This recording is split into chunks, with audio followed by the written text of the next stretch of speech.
Image copyright Getty Images. Sir Ian Holm was the consummate supporting actor, happy to let others bask in the limelight of stardom.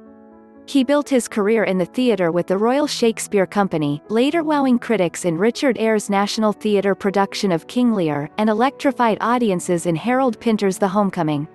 His move into cinema saw him playing a variety of supporting roles, including an android in Alien, the professional coach in Chariots of Fire, and Dr. Willis in The Madness of King George. And he achieved international fame as Bilbo Baggins in Peter Jackson's Lord of the Rings trilogy.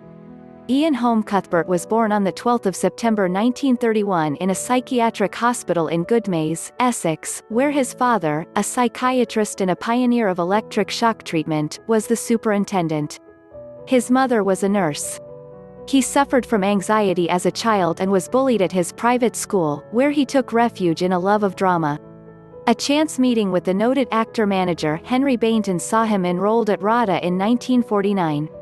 His studies were cut short by national service, most of which he spent in Germany with the British Army. He eventually returned to RADA and graduated in 1953. Image caption: he played Richard III in the RSC's 1964 Wars of the Roses series. He secured a job with the Royal Shakespeare Company at Stratford, where his first recorded role was as a spear carrier in a 1954 production of Othello. He also played Mucius in a production of Titus Andronicus that toured Europe in 1956. Over the ensuing years he moved further up the cast list with roles that included Donalbain in Macbeth, the Fool in King Lear, and Puck in A Midsummer Night's Dream. He established a reputation as a talented and reliable actor, so much so that by the mid-1960s he was playing meteor parts, including the title roles in Henry V and Richard III. Holmes stepped away from the works of the Bard to take the role of Lenny in both the London and New York premieres of Harold Pinter's play The Homecoming.